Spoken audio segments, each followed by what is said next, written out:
제가 한 가지 양해를 먼저 구하고 말씀을 전하겠는데요. 원래는 저희가 요한복음을 계속 지금 강해하고 있고 오늘도 그 요한복음 강해를 제가 해야 되는데 어저께 저의 어떤 영적 상태나 또 육적인 상태가 매우 힘들었습니다. 그래서 하루 종일 믹서로 많은 분들이 교회 와서 고생했고 아침부터 저녁까지 저도 어저께 끝나고 교회 청소하고 집에 가니까 이미 9시가 넘었고 저녁 제가 어저께 한 끼 먹었어요. 한 끼. 하루 종일 못 먹다가 밤에 가서 이제 한 끼 먹었는데 그러다 보니까 도저히 저의 그런 상태로는 새로운 설교를 만들어낼 수가 없겠다. 그래서 요한복음 오늘은 한 주를 쉬고 다른 본문으로 설교를 준비했습니다. 제가 이런 말씀 드리는 건 하나님 앞에서 또 성도님들 앞에서 제가 정직하고 싶고 진실하고 싶어서 말씀을 드리는 거니까요.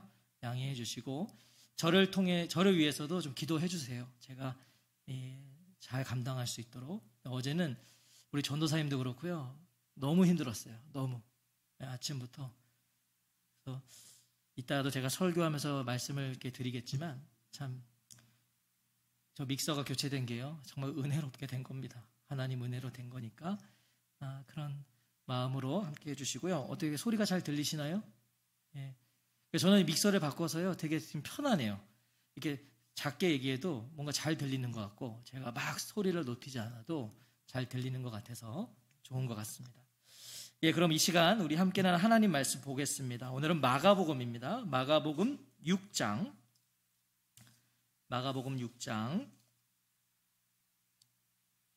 7절부터 13절까지 말씀입니다. 신약성경 마가복음 6장 7절부터 13절까지 말씀 한 절씩 교독하겠습니다. 제가 먼저 7절을 읽겠습니다.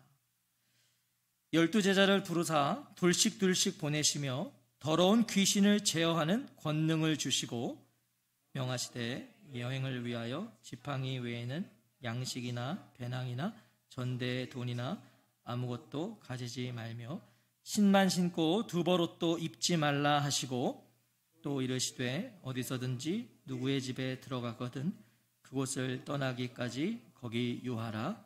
어느 곳에서든지 너희를 영접하지 아니하고 너희 말을 듣지도 아니하거든 거기서 나갈 때에 발 아래 먼지를 떨어버려 그들에게 증거를 삼으라 하시니 제자들이 나가서 회개하라 전파하고 함께 읽겠습니다. 많은 귀신을 쫓아내며 많은 병자에게 기름을 발라 고치더라. 아멘. 아멘.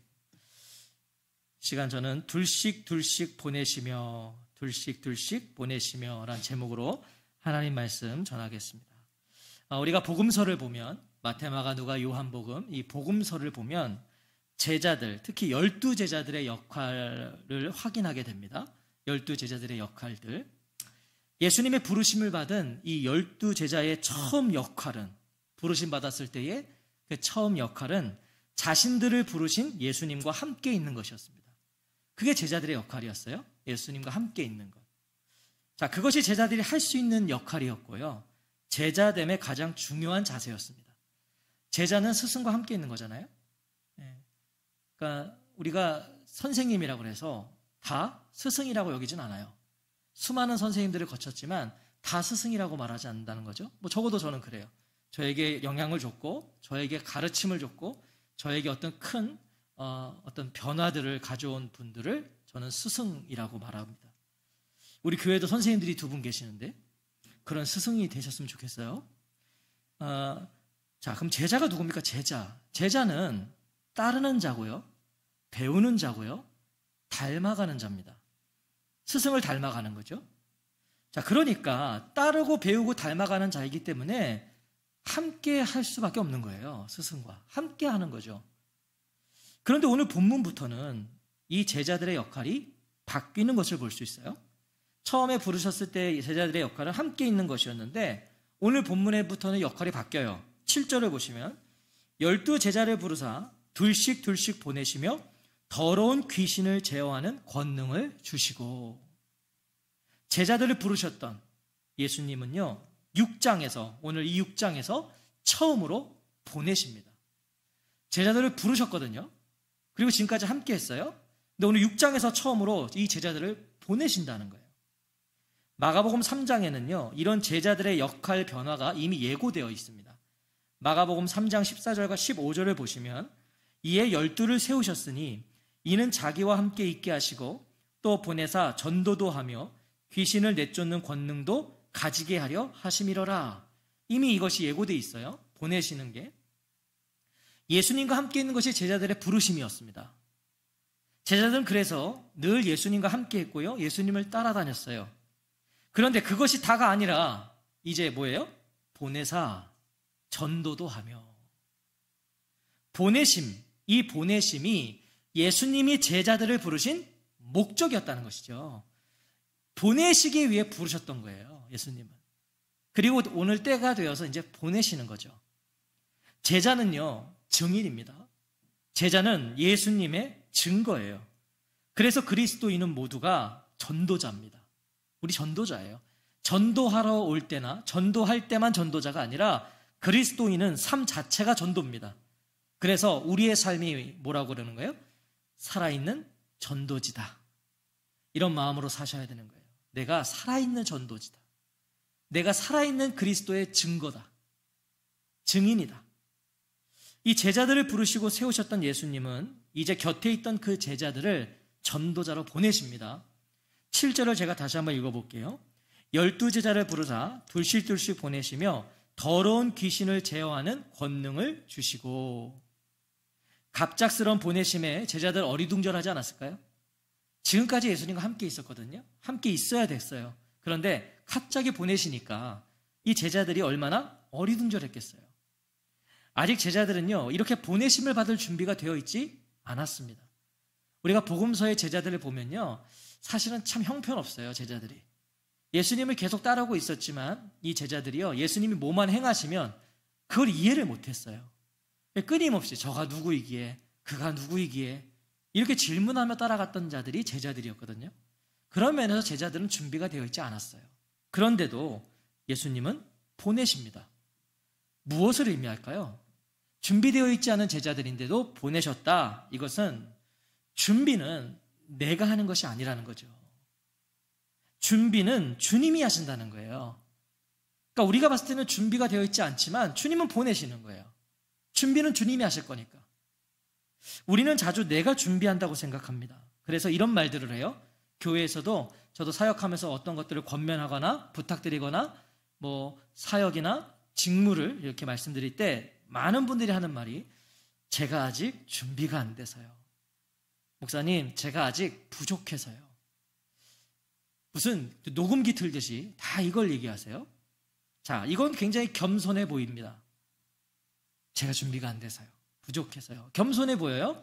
하지만 이것을요, 잘 생각해 보세요. 이건 한편으로 오늘 본문으로 비추어 보면 이건 교만한 거예요. 우리가 하나님의 일을 할 때요, 필요한 건 나의 어떤 준비가 아니에요.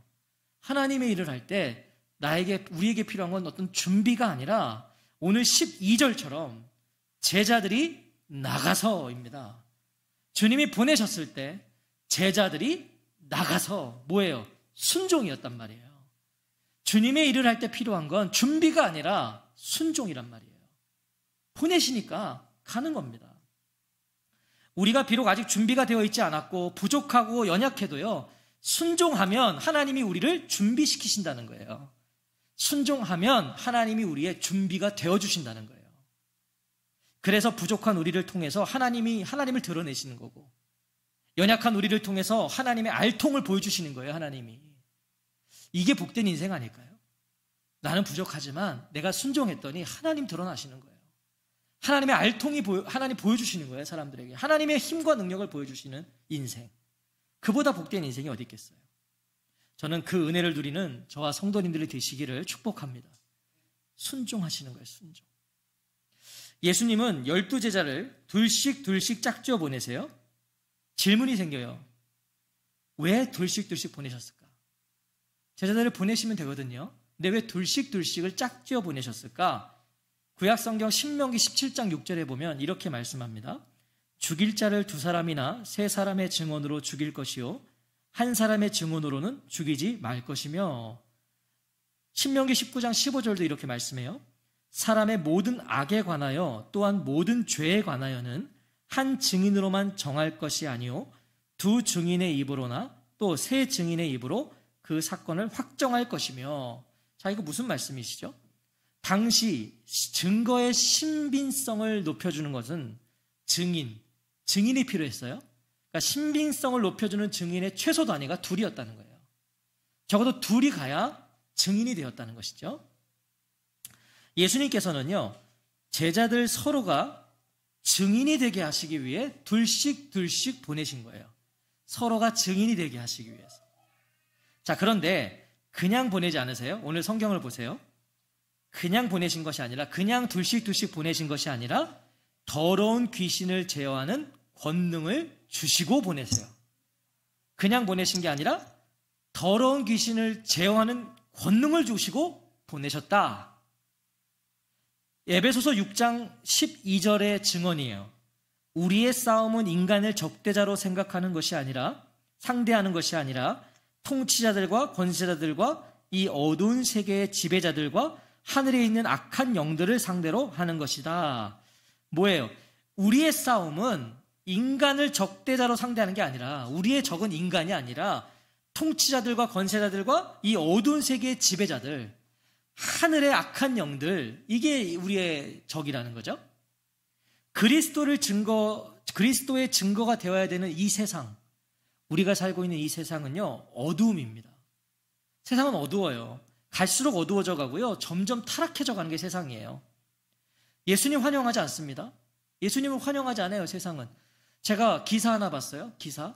지금 코로나 시대에 한국교회에 대한 어떤 설문조사를 했는데, 성도들한테 이걸 질문했대요. 온라인 예배의 만족도가 어떠냐? 그랬더니 85%가 너무 좋다. 이제 교회 안 나와도 집에서 온라인 예배 드리니까 좋다는 거예요. 85%가. 높은 수치죠. 그리고 그 밑에 이제 결과가 뭐냐면, 코로나가 종식되어도 한국교회는 아마 대다수의 성도들이 줄어들 것이다. 교회 안 나올 거라는 거예요. 코로나가 종식돼도 이제는. 왜냐면 온라인 예배가 너무 편하거든요. 좋거든요. 자, 세상은요, 이런 교회 안에서조차도 이제는 예배도 예수님도 점점 환영받지 않을 거예요. 편하게 갈 거고요. 편의주의로 갈 거예요. 자, 그래서 예수님은요, 제자들에게 그 어둠의 권세를 억누르는 권능을 주시는 거예요. 세상에서 수많은 유혹과 어려움들을 살아가는데 필요한 권능을 주신다는 거예요. 점점 더 악해져 가고 타락해가는 이 세상의 유혹과 요구들에 굴복하지 않을 수 있는 권능을 주신다는 거예요. 권능을 주신 예수님은 이제 그 세상을 살아가는 자세와 정신을 가르쳐 주세요. 자, 그럼 이 어두운 세상, 점점 타락해가는 세상에 어떤 정신으로 살 것이냐, 어떤 자세로 살 것이냐, 그걸 가르쳐 주시는 게 바로 8절과 9절입니다.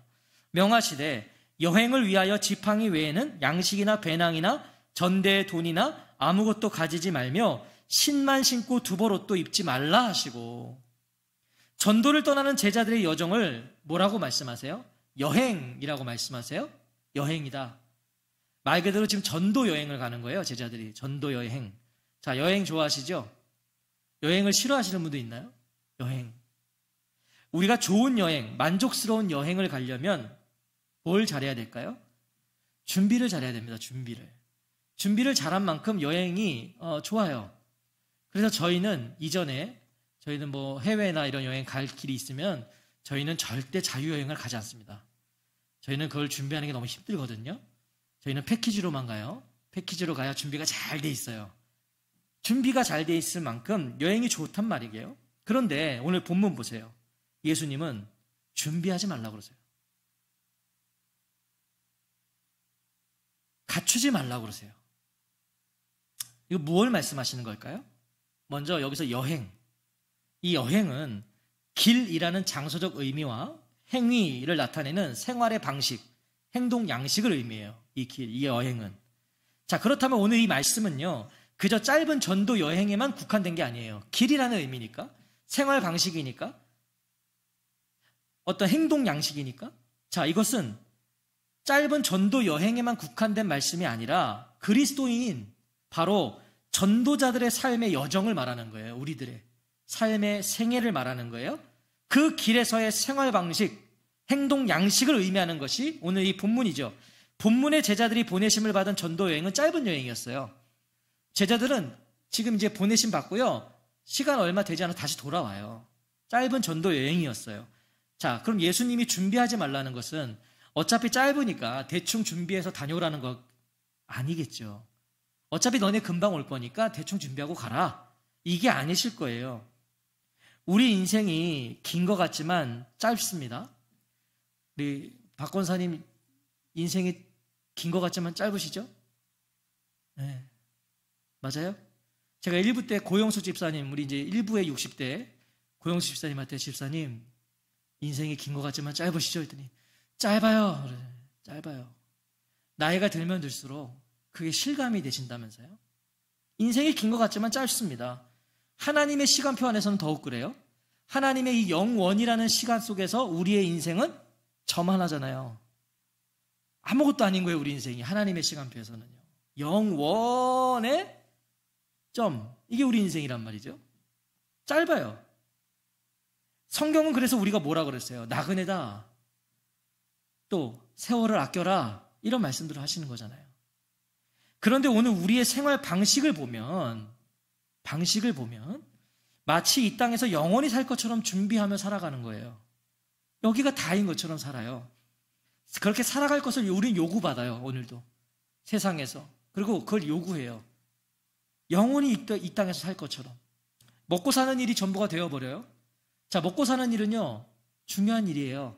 왜냐면 살아야 되니까. 인간에게 있어서 사는 거, 생존은 중요한 문제잖아요. 먹고 사는 일이 분명히 중요해요.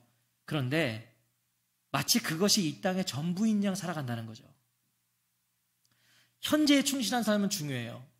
현재에 충실해야 돼요, 크리스천은. 맞아요. 필요해요. 하지만 현재가 다여서는 안 된다는 거예요. 현세가 다가 아니기 때문이에요. 우리에게는 내세가 있어요, 내세가. 그리고 내세는 현세에서 준비되잖아요. 하나님 나라는, 영원한 하나님 나라는요, 여기서부터 준비되는 거예요. 오늘 시작되는 거예요. 우리 삶의 이유와 목적은요, 아니, 성도라고 말하는 우리의 삶의 이유와 목적은 두말할 거 없이 예수 그리스도세요. 사실 이거 고백 안 하면 우리 성도 아닌 거죠. 성도의 존재의 이유, 삶의 이유와 목적, 예수 그리스도. 어떤 모양과 형편이든 우리는 그분의 증거가 되어야 된다는 거예요. 그것이 우리 모두의 소명이고 사명이라는 것이죠. 오늘 예수님은 바로 그걸 말씀하시는 것입니다. 지팡이 외에는 양식이나 배낭이나 전대의 돈이나 아무것도 가지지 말아라. 길을 걸어갈 때 나의 걸음을 도와줄 지팡이 외에는 아무것도 가지지 말라 그러세요. 야, 이제 큰일 났습니다. 아무것도 가지지 말래요. 다 내려놓으셔야 되고 뭐 다 교회에다 헌금해야 되나? 이렇게 누군가가 설교하신다면 그 교회는 떠나십시오. 그런 거 아니죠. 지금 길을 갈 때 나의 걸음을 도와줄 지팡이 외에는 아무것도 가지지 말라는 말씀은요, 배부름, 안일함, 풍요함을 주의하라는 겁니다. 배부름 주의하라는 거예요. 우리가 너무 많이 먹으면 좋은 건 아니잖아요. 안일함, 뭐 너무 좋은 거예요, 내 삶이. 안일함에 빠지고 풍요함, 이거 주의해라.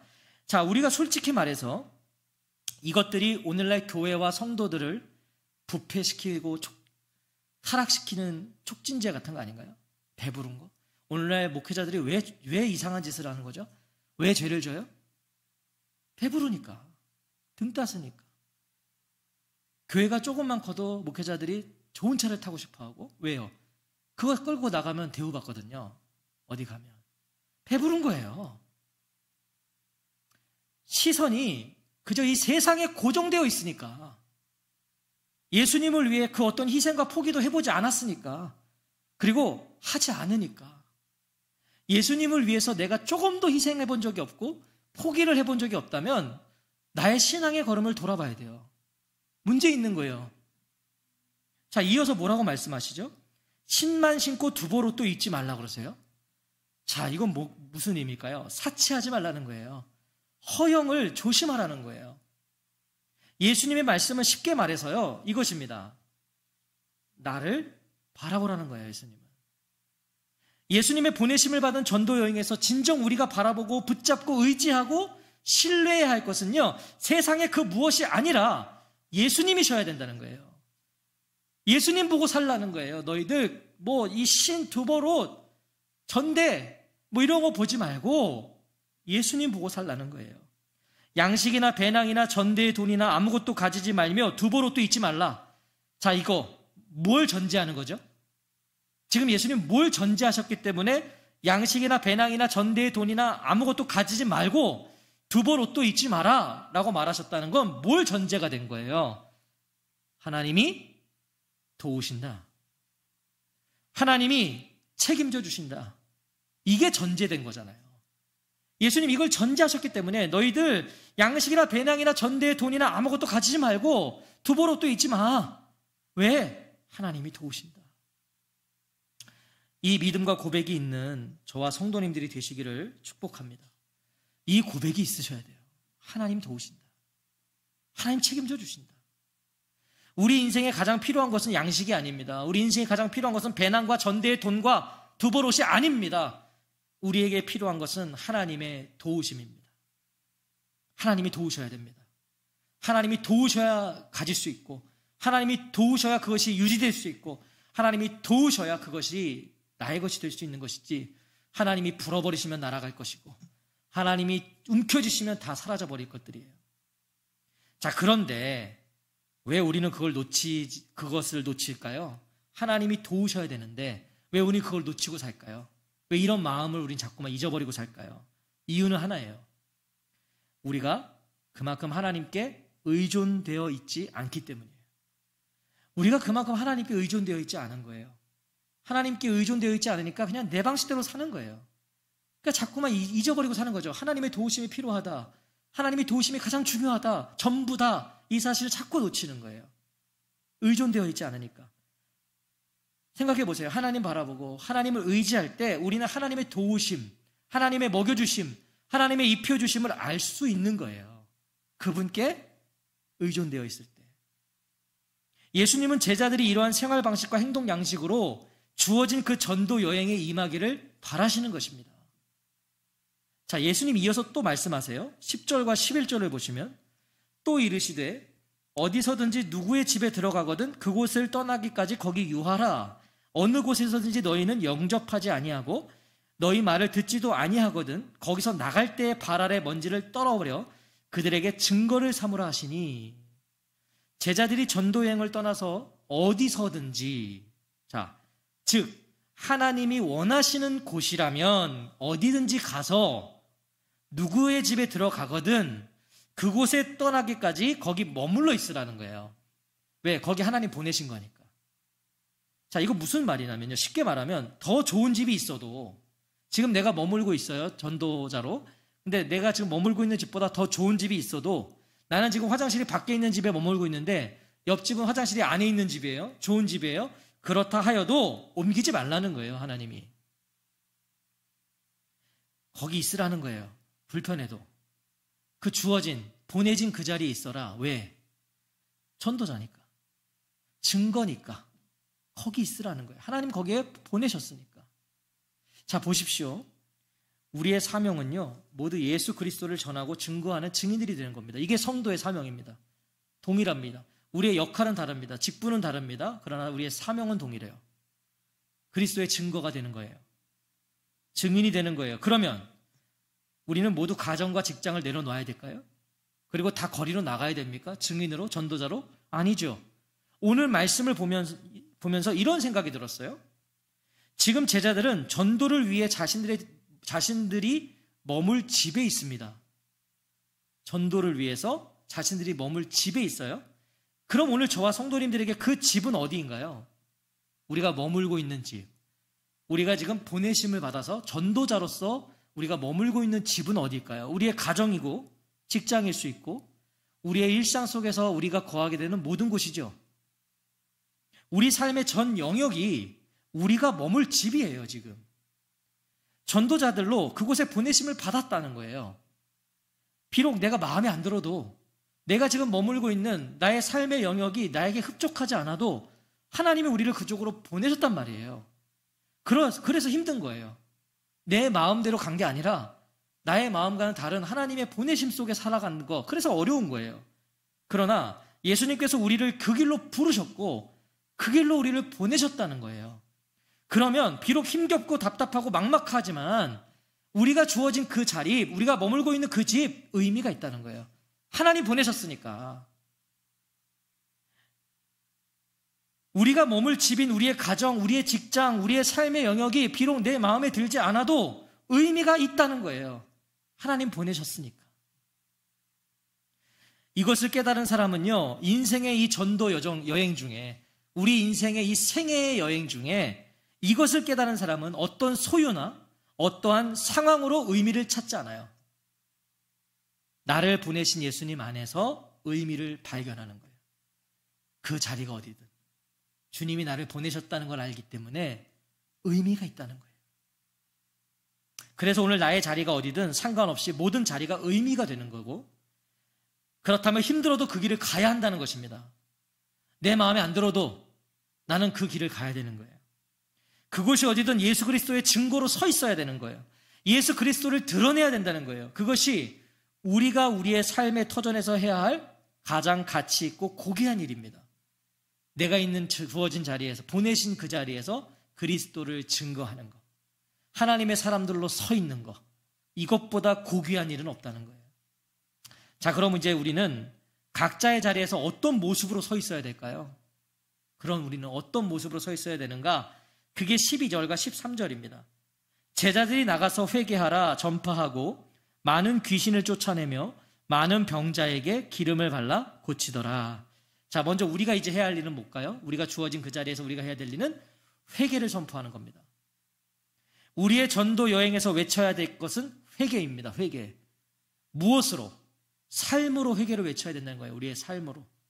이 말은 우리가 우리의 삶으로 먼저 우리가 회개해야 된다는 거예요.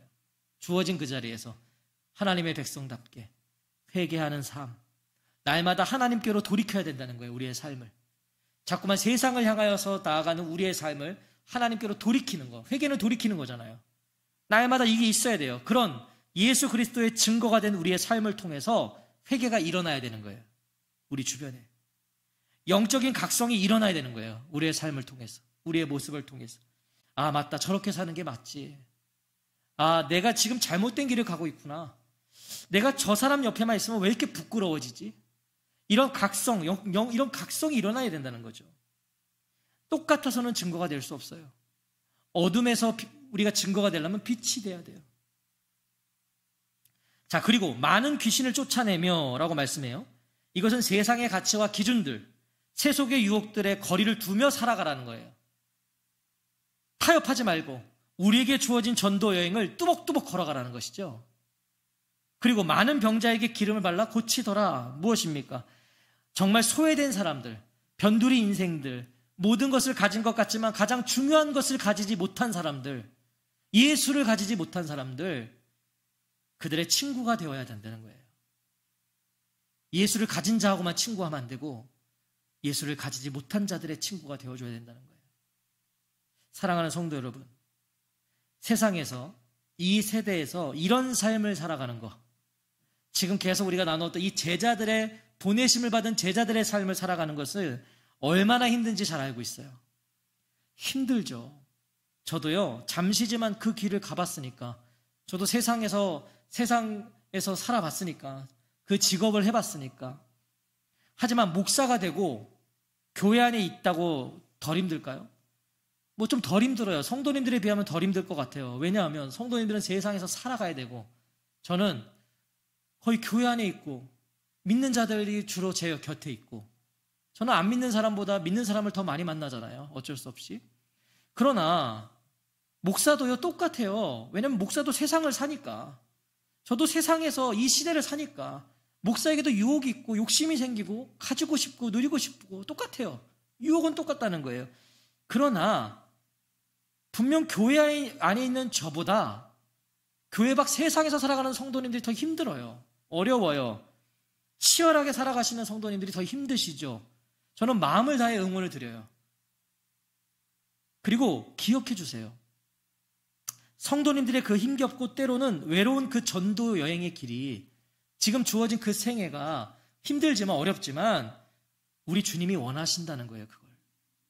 그 세상에서 성도로서의 그 힘겨운 삶, 그리스도인답게 살려는 그 몸부림, 그게 힘겹지만 주님은 그걸 원하신다고요. 지금처럼 하나님께서 세우신 대로, 하나님 보내신 대로, 하나님께서 주신 대로 지니고 걸어가는 삶이 되시기를 축복해요.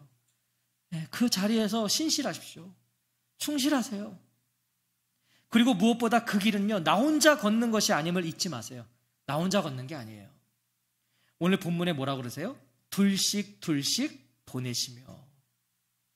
우리 옆에 그 길을 함께 걷고 있는 동역자가 있어요. 저는 우리 삶이 되는 가족들이 그런 동역자들이 되었으면 좋겠어요. 서로. 아, 내가 함께 걷고 있구나. 나와 같이 걷고 있는 자들이 있구나. 나만 가는 길이라고 생각하면 못 가죠. 나만 가는 길이라고 생각하면 쉽게 포기합니다. 아, 뭐 나 혼자 이렇게 살아.